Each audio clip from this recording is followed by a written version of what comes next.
एक बार की बात है, गौतमपुर नाम का एक गांव था। उस गांव में 2 भाई रहते थे। बड़े का नाम रोहन और दूसरे का नाम सूरज था। दोनों भाई पहलवान थे। दोनों बहुत ताकतवर व मेहनती थे। दोनों घंटों तक पहलवानी की प्रैक्टिस करते थे। एक दिन गांव में एक घोषणा होती है। एक आदमी माइक लेके पूरे गांव में घोषणा कर रहा होता है। सुनो सुनो सुनो, सभी गांव वाले ध्यान से सुनो। पास के गांव में ही पहलवानी की प्रतियोगिता होने जा रही है। कोई भी व्यक्ति प्रतियोगिता में भाग ले सकते हैं। आने वाली पूर्णिमा को सभी प्रतियोगी प्रतियोगिता के स्थान पर समय से पहुंच जाएं। सुनो सुनो सुनो, जीतने वाले को बहुत इनाम मिलेगा। प्रतियोगिता में एक दिन पहले सभी प्रतियोगी इनाम के लालच में उत्साह के साथ प्रतियोगिता में जाने की तैयारी करते हैं। उधर गांव में दोनों भाई रोहन, क्या तुम प्रतियोगिता में जा रहे हो? हाँ भाई, जा तो रहा हूँ, पर तुम ऐसे क्यों पूछ रहे हो? क्या तुम नहीं चल रहे साथ में? नहीं, मेरी तबीयत थोड़ा ठीक नहीं लग रही है, तो मैं नहीं जा रहा। तुम अकेले ही चले जाओ। ठीक है, तुम घर पर आराम करो, मैं तो जा रहा हूँ। कहते हुए अपने सामान के साथ निकल जाता है। सभी प्रतियोगी पूर्णिमा से एक दिन पहले प्रतियोगिता के स्थान पर पहुँच जाते हैं। शाम का समय होने लगता है। थोड़ा थोड़ा अंधेरा छाने लगता है। प्रतियोगिता के स्थान पर पहुंचकर सभी प्रतियोगी देखते हैं कि सामने एक पुरानी सी हवेली होती है। हवेली दिखने में बहुत डरावनी होती है। तभी एक पहलवान, अरे बाप रे, ये कैसी जगह है? इस हवेली को तो देखते ही डर लग रहा है। अंदर जाने का तो मन ही नहीं कर रहा। अरे भाई, तुम इतने ताकतवर होते हुए भी ऐसी बातें कर रहे हो? सभी पहलवान हवेली के द्वार पर पहुंच जाते हैं। हवेली के द्वार पर 2 सिपाही खड़े होते हैं। सिपाही भी पहलवान ही होते हैं, परंतु उनकी शक्ल अजीब सी होती है। वो दोनों दिखने में बहुत ही डरावने होते हैं। हम सभी पहलवान यहाँ पर प्रतियोगिता के लिए आए हैं। हाँ, हमें मालूम है। चलो सभी अंदर आ जाओ। और द्वार का गेट खोलकर सभी को अंदर जाने को कहते हैं। सभी पहलवान अंदर चले जाते हैं। अंदर पहुंचकर उन्हें एक अखाड़ा मिलता है। सभी वहां पर खड़े हो जाते हैं। तभी हवेली के अंदर से एक बहुत ताकतवर पहलवान बाहर अखाड़े की ओर आता है। ताकतवर पहलवान की शक्ल भी थोड़ी अलग होती है। आंखें लाल रंग की होती है। ओहो, तो क्या सारे पहलवान यहाँ पर आ गए? जी हाँ, हम सभी आ गए हैं। ताकतवर पहलवान अपने एक सिपाही को इशारा करते हुए, हैवी, तुम सुनो, जाओ अंदर से सभी पहलवानों के लिए वह चीज ले आओ। सिपाही अंदर जाता है और थोड़ी देर बाद हाथ में एक बड़ी थाली लेकर वापस बाहर आता है।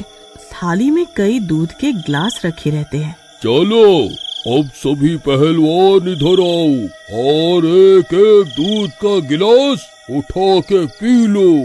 ये दूध किस लिए? ये दूध खास है। इसे पीते ही तुम सबके अंदर और भी ताकत आ जाएगी, जिससे तुम सभी पहलवान कल की प्रतियोगिता में खूब रंग जमाओगे। सभी पहलवान एक एक दूध का ग्लास उठा के पी लेते हैं। जैसे ही सभी दूध पी लेते हैं, अरे ये मेरे साथ क्या हो रहा है? मुझे अचानक से चक्कर क्यों आने लगे? हाँ भाई, तुम सही कह रहे हो बाबा। मेरे को भी ऐसा ही लग रहा है। लगता है इन सब में इस अखाड़े के मालिक का ही हाथ है। हाँ, इसी का हाथ है। इसने ही दूध में कुछ मिलाया है। तुम सभी आज से मेरे गुलाम हो। तुम सभी वही करोगे जो मैं कहूँगा। तभी सभी पहलवानों के शरीर का रंग बदलने लगता है। सभी का रंग एकदम नीला हो जाता है। सभी की आंखों का रंग भी एकदम लाल हो जाता है। अरे अरे ये हमारे साथ क्या हो गया? हमारे शरीर का तो रंग बिल्कुल ही बदल गया। हमारी सबकी शक्ल तो किसी भूत के जैसी हो गई है।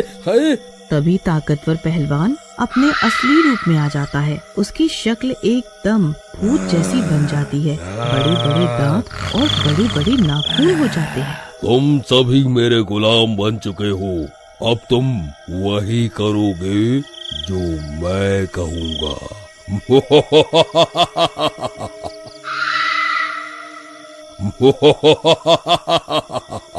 इसी तरह हफ्ता भर बीत जाता है। उधर सूरज रोहन का भाई अपने भाई के वापस न आने पर चिंतित होता है। भैया को गए हुए बहुत दिन बीत गए, अभी तक वापस नहीं आए। प्रतियोगिता तो कब की खत्म हो चुकी है। चलो मैं खुद ही चलकर देखता हूँ कि क्या बात है। इसके बाद सूरज अपने भाई को ढूंढने के लिए घर से निकल जाता है। वो प्रतियोगिता के स्थान की ओर चल पड़ता है और चलते चलते वो राह में रास्ता भटक जाता है और वो चलते चलते थक जाता है, तो वो आराम के लिए कोई जगह ढूंढने लगता है। मैं बहुत थक चुका हूँ और अंधेरा भी हो चुका है। चलो चलकर कहीं आज रात विश्राम के लिए जगह ढूंढता हूँ। तभी सूरज को एक झोपड़ी दिखाई देती है। सूरज उसके अंदर जाता है और देखता है कि एक बूढ़ा तपस्वी खाट पर बीमार होकर पड़ा हुआ है। अरे ये क्या, इन तपस्वी को क्या हुआ? फिर तपस्वी के पास जाकर, क्या हुआ बाबा, क्या आप बीमार हो? हाँ बेटा, मेरी तबीयत खराब है। क्या तुम मुझे थोड़ा पानी पिला सकते हो? ये लो बाबा, ये लो पानी पियो। बहुत बहुत शुक्रिया बेटा। अगर तुम पानी ना पिलाते तो मैं आज जिंदा ना बचता। मेरा गला बहुत सूख रहा था। फिर तपस्वी सूरज से उसके बारे में पूछता है। बेटा तुम कौन हो और अचानक से यहाँ कैसे? सूरज तपस्वी को सारी बात बताता है कि वो कहाँ जा रहा है और क्यों जा रहा है। बेटा क्या तुम जानते भी हो जहाँ तुम जा रहे हो वहाँ का जो खास पहलवान है वह कोई आदमी नहीं है, वह एक भूतिया पहलवान है जो सभी को इनाम का लालच देकर बुलाता है और फिर उन्हें अपना गुलाम बना लेता है। क्या? कहाँ? आपने भूत? कैसा भूत? तुम डरो मत, ये लो तुम्हें मैं कुछ चमत्कारी गोलियां देता हूँ। तुम इन गोलियों को भूतिया पहलवान को खिला देना, वह अपने आप भस्म हो जाएगा और सब पहले जैसा हो जाएगा। सूरज अगली सुबह वहाँ पहुँच जाता है और वहाँ जाकर एक ओलाम के भेष में अंदर घुस जाता है। अंदर पहुंचकर सूरज देखता है कि हवेली में तो बहुत से भूत हैं। हाय राम, अब ये कैसी दुविधा है। अब मैं इन सब में से असली भूत को कैसे पहचानूंगा? तभी सूरज देखता है कि एक भूत दूसरे भूतों को काम के लिए आदेश दे रहा होता है। सूरज समझ जाता है कि ये ही वो भूतिया पहलवान है। सूरज उसके पास जाकर कुछ काम के लिए पूछता है। जाओ मेरे लिए ठंडा पानी लेकर आओ जल्दी से। पानी पीकर भूतिया पहलवान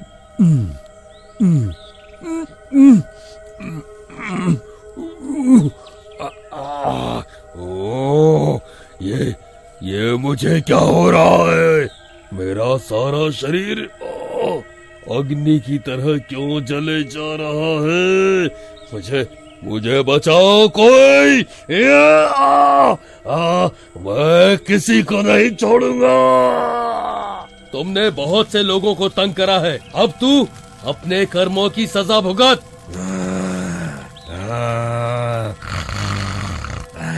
सब कुछ पहले जैसा हो जाता है और सभी अपने अपने घर लौट जाते हैं।